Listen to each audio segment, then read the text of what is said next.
Bonjour à tous, je suis Pascal, audioprothésiste spécialisé chez Acoustique Werner et également régleur d'implants cochléaires au CHU de Saint-Étienne. Bienvenue dans Les Points sur l'ouïe, le podcast de l'audition par Acoustique Werner. Dans ce podcast, nous explorerons des sujets liés à l'audition pour informer et sensibiliser nos auditeurs autour de cette thématique. Aujourd'hui, nous partons à la rencontre de M. Breuil, patient atteint de troubles de l'audition et porteur d'appareils auditifs depuis 2014. Il va nous livrer son expérience et nous faire part de son quotidien en tant que personne appareillée. Bonjour M. Breuil. Bonjour.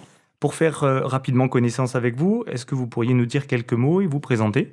Oui, donc Jacques Breuil, moi je suis retraité aujourd'hui, j'ai 69 ans, je suis appareillé depuis un certain nombre d'années et c'est dans ma vie professionnelle de dirigeant que j'ai subi mes problèmes de déficience auditive qui m'ont amené à m'équiper. Alors si on parle justement de ce sujet-là, quels ont été pour vous les premiers signes de cette baisse d'audition ? Eh bien, ce qu'on peut dire, c'est que, un peu comme la vue, mais de manière plus pernicieuse, les pertes d'audition apparaissent dans la vie de manière diffuse, notamment dans la compréhension des autres, dans la compréhension des conversations, dans les milieux bruyants. C'est le signe avant-coureur du fait que vous commencez à ne pas entendre tout ce qui se passe autour de vous. Donc professionnellement, c'était une gêne qui était importante ? Oui, professionnellement, c'était très gênant. Mais professionnellement, on peut agir pour réguler une réunion, par exemple, ou sortir d'un milieu bruyant pour prendre un coup de fil, ou etc. Mais où c'est plus embêtant, c'est dans le milieu amical et familial. Un repas, une situation où il y a beaucoup de gens qui parlent en même temps, là, pour le coup, ça devient insupportable et vous ne pouvez pas le gérer, donc vous le subissez. Dans la démarche et le parcours que vous avez suivi, comment en êtes-vous arrivé à l'appareillage auditif ? En 2 temps. Après la prise de conscience et l'idée qu'on peut essayer d'améliorer, ce qui est déjà un pas très compliqué à passer, parce qu'il y a plein de freins culturels, entre une prothèse, une paire de lunettes pour corriger la vue ou des lentilles de contact, et une prothèse auditive, c'est pas la même chose. Donc pour moi, c'était symbole de la vieillesse et de la sénescence, donc il y avait un frein très puissant. Une fois qu'on imagine que ça pourrait être mieux après, ma première expérience a été mauvaise dans le sens où j'ai eu un diagnostic précis par un professionnel et ensuite un équipement qui n'a pas été adapté, qui fait que très rapidement j'ai pensé que la solution n'était pire que le mal et donc que je gardais le mal. Et heureusement, vous avez rencontré du coup un deuxième ORL qui vous a donné un autre avis, un autre regard. Oui, donc là il y a eu une latence de plusieurs années. Et au bout de plusieurs années, on m'a poussé, on m'a conseillé de réessayer autrement par un ORL qui était connu par quelqu'un de ma famille. Et donc, cet ORL-là a eu la pédagogie de l'explication et m'a envoyé chez vous pour essayer de trouver une solution adaptée à ma déficience qui soit un bon compromis entre les inconvénients et les avantages. Quel parcours avez-vous suivi avant d'arriver chez Acoustique Werner ? Eh bien, le parcours, c'est la prise de conscience qu'on a un déficit auditif et la difficulté, au-delà de cette prise de conscience, c'est passer à l'acte et décider qu'on va essayer de mettre un appareil pour corriger tout ça. Et dans mon cas personnel, j'y suis revenu à 2 fois parce que la première expérience a été mauvaise. J'ai eu un bon diagnostic de mes déficits par un otorino qui était très très qualifié et l'audioprothésiste qui m'a équipé la première fois a plus tenu compte de mes avis esthétiques, c'est-à-dire le fait qu'il ne fallait pas que ça se voie, parce que c'était synonyme de vieillesse, de perte d'autonomie au plan de l'audition. Et donc, ce professionnel m'a implanté, m'a mis des prothèses qui ne se voient absolument pas, comme des grains de café. Moi, j'y connaissais rien, donc j'ai pensé que c'était le bon conseil. Et le résultat de cet essai, c'est que j'entendais plus de choses, certes, mais j'avais surtout un sentiment d'enfermement lié au fait qu'il y avait une perte très forte de l'audition qui restait valide dans mon spectre d'audition. Et donc j'avais l'impression que cette nouvelle audition était une audition, on va dire, robotique, qui ne me correspondait absolument pas. Donc j'ai fait l'essai pendant 1 mois, avec des réglages successifs, des modifications quasi journalières ou presque chez cet audioprothésiste. Et au bout d'1 mois, j'ai ramené les 2 prothèses dans leur boîtier et j'ai donc cessé l'expérience. Et ça c'est un traumatisme parce qu'on se dit, tiens, ce que j'avais pensé comme étant une solution qui allait me libérer, c'est une collection plutôt coercitive. Et donc, la somme des inconvénients est bien supérieure à la somme des avantages. Donc, j'ai bien eu raison d'hésiter de ne pas le faire. Et personnellement, il a fallu plusieurs années avant que je reprenne mon bâton de pèlerin pour essayer de trouver une autre solution. Et c'est la deuxième solution que j'expose après. Et avant de rentrer dans le vif du sujet sur les solutions que vous avez pu essayer avec nous, est-ce que vous pourriez nous dire 2 mots sur le souvenir que vous avez de cette annonce du diagnostic par l'ORL, l'effet que ça a eu, et peut-être aussi compléter un peu vos propos sur l'importance de l'entourage, parce qu'on est bien conscient, nous, que c'est souvent l'entourage qui est le premier pas pour prendre en charge une baisse d'audition. Ce qui est compliqué, c'est que on mesure pas soi-même le degré de déficience. C'est-à-dire que l'entourage vous dit « Ah, tu entends mal, ah, tu participes plus aux conversations, ah, tu comprends pas ce que je te dis, ah, tu réponds à côté, etc., etc. » Mais ça vous empêche pas de conduire, parce que vous avez suffisamment d'audition pour entendre l'environnement. Ça ne vous empêche pas de voyager, ça ne vous empêche pas d'écrire, de lire.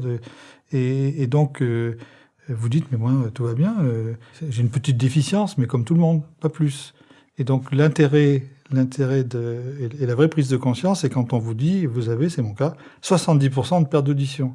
Donc ça parle. Vous n'avez plus que 30% c'est comme si vous avez 30% de votre vision. Enfin, ça devient très inquiétant pour la suite de votre vie. Et donc quand on vous dit ça, qu'est-ce qu'on peut faire pour remonter de 70 à 10 ou à 20 ou à 0, pourquoi pas?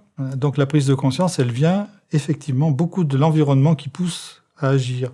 Et finalement, la décision, elle est personnelle, mais l'impulsion, elle est environnementale. Si vous pouvez nous parler un petit peu de la première expérience que vous avez eue, on va dire, avec nous, et avec les premiers appareils auditifs que je vous ai proposés, est-ce que vous vous souvenez un petit peu du sentiment que vous avez eu, et notamment des premiers jours, qui sont toujours des moments importants dans la démarche d'appareillage? Ce dont je me souviens, c'est de la finesse du réglage qui a été fait par rapport à mes pertes d'audition sur différents spectres de fréquences. La vraie première impression, c'est quand je suis sorti de chez vous j'ai poussé la porte du magasin pour être dans la rue. Et là, c'est un choc d'une brutalité énorme parce que d'un seul coup, vous avez l'impression que le monde entier est en train de surgir dans vos oreilles, que vous n'entendiez plus rien. Et là, pour le coup, vous dites, je vais les enlever, j'en entends trop. C'est-à-dire que c'est d'une violence extrême de passer de mauvais à bon, voire très bon. C'est un moment difficile. Mais vous avez insisté, vous avez réussi à persévérer. Je crois que c'est comme la vue, c'est-à-dire que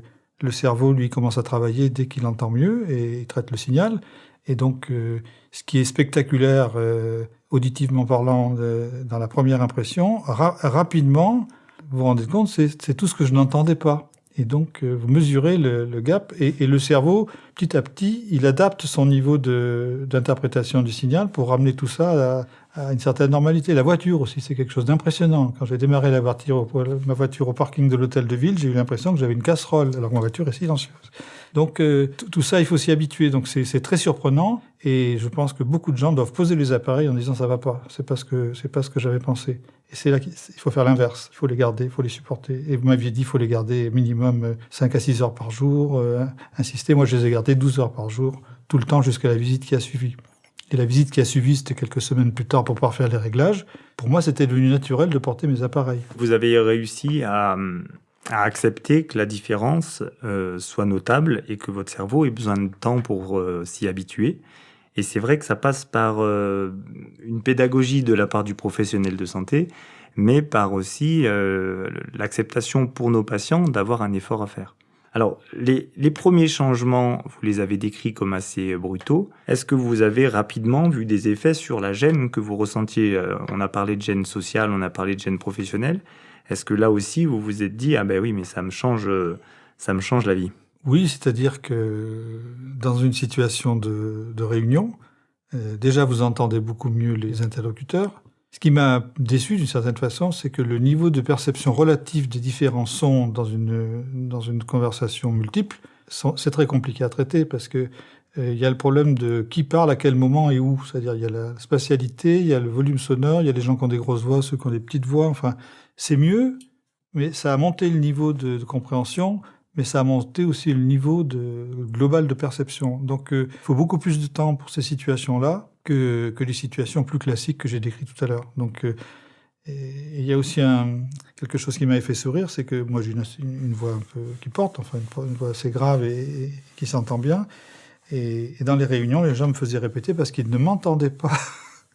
Parce que comme vous vous entendez vous-même, si vous vous entendez assez fort, vous ne jugez pas ce que les autres entendent. Donc voilà, il y a une mise à niveau, une compréhension de ce qui se passe qui prend un peu de temps. Très bien. Et alors sur le point qui était important à vos yeux de ne pas donner l'image d'un vieux, est-ce que vous étiez content du rendu esthétique de vos appareils? Est-ce que ça répondait là encore à une attente, on va dire, globalement satisfaisante? On se rend compte que c'est un faux problème, c'est-à-dire que il y a un petit inconvénient à avoir ces machins à l'oreille, c'est sûr, mais il y a tellement d'avantages que finalement, vous ne savez même plus que vous les avez. C'est comme une paire de lunettes, hein. C'est comme un nouveau costume, ou quelquefois on se trouve dans des situations où on se dit « mais tu dois être ridicule ». Et puis personne ne regarde parce qu'en fait c'est normal. Et vous commencez à regarder les gens qui ont des appareils, parce que dans la rue, je me surprends à regarder les oreilles des gens, ce que je faisais jamais avant. Et je suis extrêmement surpris de voir des gens de tous âges, y compris des enfants, qui portent des prothèses, et on se dit après tout, je suis comme les autres, et puis je reviendrai jamais en arrière à cause de ça. C'est-à-dire ce frein, en fait, c'est un frein tout à fait personnel et cérébral qui ne correspond à aucune réalité. En fait. C'est plus embêtant pour mettre mes lunettes, parce que lunettes plus prothèses plus masque pendant le Covid, ça c'était une somme importante, mais ça se gère, tout se gère, on s'habitue à tout. Donc non, ça disparaît, c'est balayé par les avantages. Et c'est vrai qu'on a la chance d'avoir un cerveau qui est une merveille de capacité d'adaptation. Donc il y a une part de volonté au départ, initiale, et puis après il faut faire confiance au cerveau et puis à la qualité du réglage du professionnel qui vous prend en charge. Mais on a un cerveau qui est capable de s'habituer à un environnement sonore bien plus riche par la correction auditive que sans appareils, évidemment. Alors, on a eu l'expérience assez récente, puisque vos appareils avaient 7 ans, de changer d'appareil et de vous permettre d'essayer des appareils de dernière technologie. Et la différence a été assez notable pour vous. Est-ce que vous pourriez nous parler de cette expérience récente ? Oui, c'est difficile de décrire en parole des choses qui se passent dans les oreilles, mais mes premiers appareils étaient très, très performants par rapport à rien. C'était bien et c'était déjà des appareils de très bonne qualité, me semble-t-il. Et la dernière génération que vous m'avez conseillée, la qualité de description des sons est beaucoup plus précise. Moi, je compare ça à des chaînes hi-fi. C'est-à-dire vous achetez une chaîne hi-fi qui vous coûte 500 €, ça vous crache de la musique et vous écoutez de la musique. Vous en achetez une à 5 000 € ou à 50 000 €. Vous dites, je ne vais pas entendre la différence. Ah bah si, vous l'entendez la différence. Et les dernières générations, on sent qu'il y a eu des progrès, en tout cas, ce que vous m'avez vendu comme appareil ou installé comme appareil, est beaucoup plus descriptif. L'espace est mieux rempli, la reconnaissance des endroits dans l'espace où se produisent les sons est extrêmement fidèle. C'est plus dynamique, c'est-à-dire que les signaux sont plus rapidement transcrits, ce qui fait que, de mon point de vue, je me suis rapproché de mon écoute d'origine. Si je peux comparer, ce qui est très difficile, hein. Je ne peux pas faire de benchmarking entre la vie quand j'entendais bien et la vie maintenant, mais il me semble que j'ai retrouvé un niveau de perception beaucoup plus descriptif. Donc plus de précision, oui. Plus de confort globalement. Et vous qui êtes par exemple amateur de musique, il me semble que vous aviez noté là aussi une précision plus importante, un confort d'écoute plus agréable.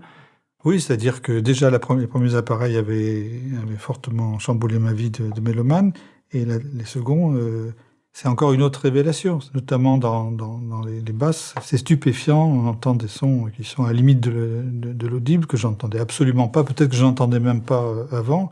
Et ce qui est peut-être plus fondamental, c'est que la dernière génération que vous m'avez implantée, j'ai aussi noté une baisse des acouphènes, c'est-à-dire que quand on écoute de la musique, si on a des acouphènes, ça vous dérange. Vous êtes en train de superposer un signal qui est autogénéré et un signal que vous écoutez, donc c'est très compliqué. Et ce que je note depuis quelques semaines, quelques mois, c'est que je n'ai plus de perturbations. Ça veut dire que, je ne sais pas comment l'expliquer, c'est pas mon métier, mais il s'est produit un phénomène qui fait que la qualité ressentie n'est polluée par rien ou pas grand-chose. Voilà, ça c'est très important. De mémoire, lors de ce renouvellement de vos aides auditives, vous aviez gentiment accepté de comparer deux appareils à technologie similaire.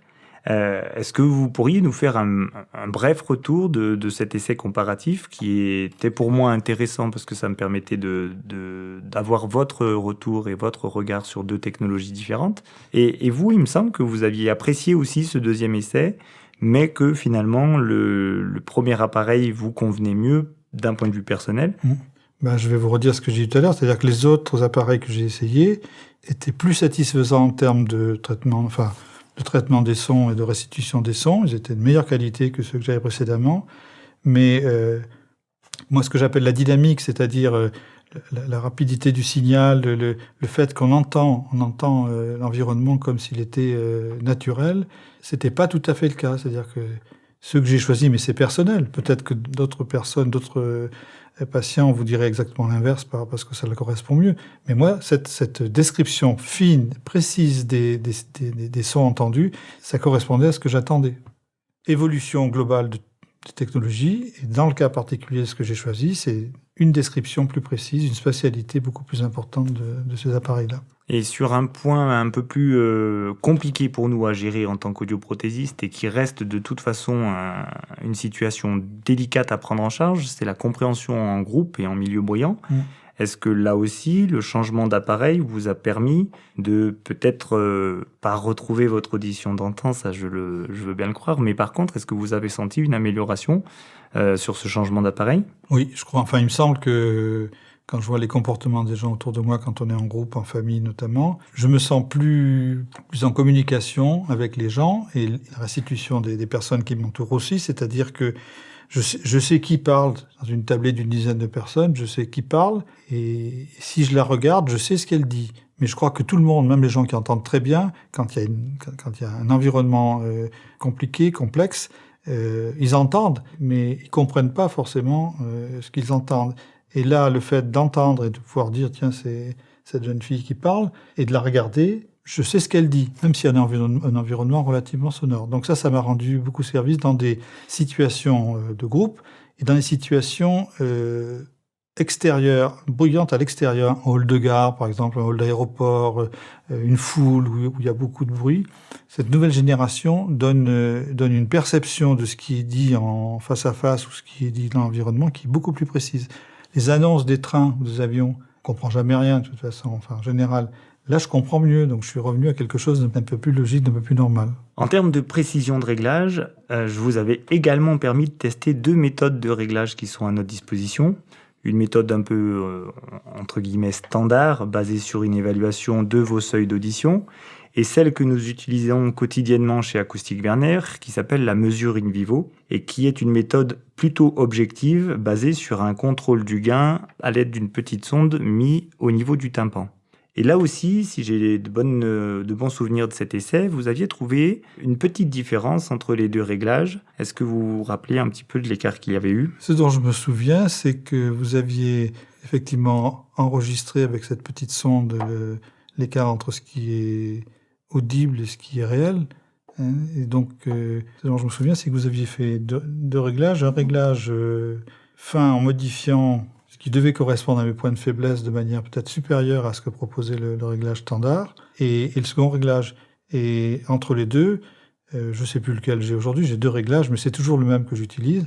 J'essaie l'autre de temps en temps, mais chaque fois je reviens au réglage que vous m'avez fait, c'est-à-dire que vous avez adapté de manière humaine les corrections par rapport aux corrections standards qui auraient été appliquées par rapport à une courbe qui ressort d'une mesure. Donc, c'est peut-être là qu'il y a une très forte valeur ajoutée entre un réglage qui serait généré automatiquement pour combler les déficiences et un réglage qui tient compte de l'avis de l'utilisateur, de l'auditeur, pour prendre une expression très juste, et qui sait à quel moment c'est plus confortable pour lui ou pas. Et c'est pas forcément la correction ISO de ce qui devrait être entendu. Alors, une fois les essais terminés, vos appareils correctement adaptés et ajustés, il y a une phase importante de suivi et d'accompagnement, à commencer par une période d'entretien, de nettoyage assez régulière, parfois des petits ajustements de réglage tout au long de la vie d'appareil.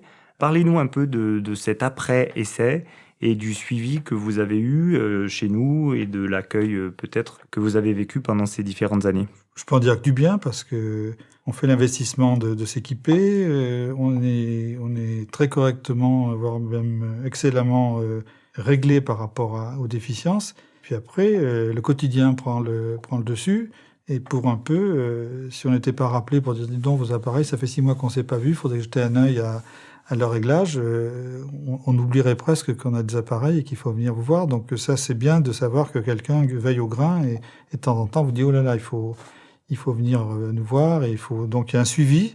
Et je pense que c'est très important parce que, encore une fois, pour les mêmes raisons qu'on est sourd et qu'on ne s'en rend pas compte, on peut porter des appareils qui sont eux-mêmes déréglés ou qui ne correspondent plus finement à votre besoin et que vous faites avec. Donc le service après-vente, c'est peut-être pas le bon terme, mais le suivi est très important dans ce type d'appareil.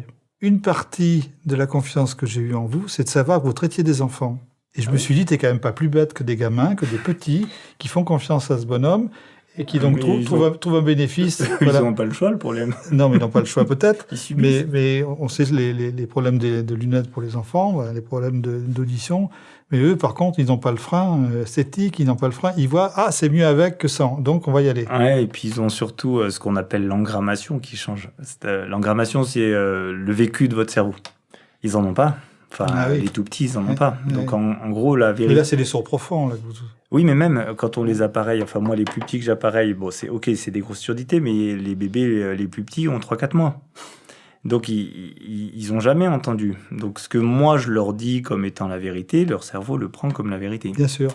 Vous, votre cerveau, il freine à 4 fers parce qu'il dit, j'ai entendu pendant... c'était 58 ans, 59 ans. Ouais.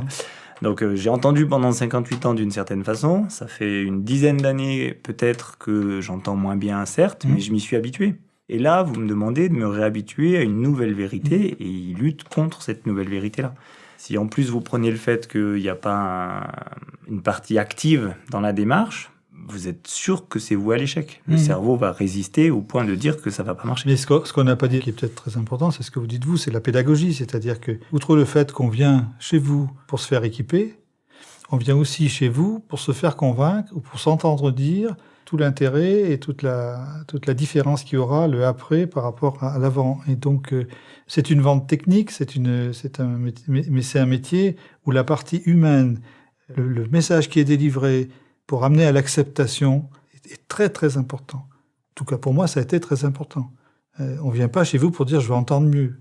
On vient chez vous pour dire « je veux entendre différemment, je veux retrouver des vraies sensations auditives ». Même si les gens en tout cas, c'était mon cas, même si les gens ne l'expriment pas comme ça, j'entends pas bien, je veux entendre mieux. C'est beaucoup plus complexe que ça. Mais ce qui est très complexe, et c'est là où il y a besoin d'une relation de confiance, et c'est là où c'est intéressant comme relation, c'est que cette relation de confiance va planter des petites graines qui vont permettre l'acceptation ultérieure de l'appareil. Et c'est vrai que nous, on n'est pas magiciens, on répare rien. L'oreille est abîmée, elle reste abîmée même avec les appareils auditifs. Ce qu'il faut, c'est comment réussir à donner au cerveau suffisamment d'informations pour améliorer la situation et notamment la gêne sociale. Et quand on sait aujourd'hui que d'un point de vue cognitif, cette prise en charge précoce, cette stimulation de qualité, elle est essentielle, on a un enjeu majeur à créer une relation avec nos patients de confiance parce qu'on sait qu'on pérennise l'avenir. Et encore une fois, on a un métier qui a une double casquette, à la fois commerciale parce qu'on vend des aides auditives, mais à la fois paramédicale parce qu'on s'occupe d'un patient, on s'occupe de sa santé auditive et on est le garant d'un réglage performant de qualité qui va lui permettre de maintenir un niveau de stimulation correct. Pour finir, et en conclusion de cet échange, si vous aviez 3 recommandations à faire à une personne ayant une gêne d'audition et hésitante à pousser la porte d'un expert de la santé auditive, quelles seraient ces 3 recommandations ? Il y en a au moins une qui est initiale, c'est ne pas traiter par le mépris la déficience et donc mettre tout en œuvre pour avoir la mesure de la déficience, savoir en quoi suis-je déficient, quelles en sont les raisons, de manière à avoir un descriptif du problème qui soit aussi précis que possible. Donc là, il faut aller voir les meilleurs spécialistes dans ce domaine.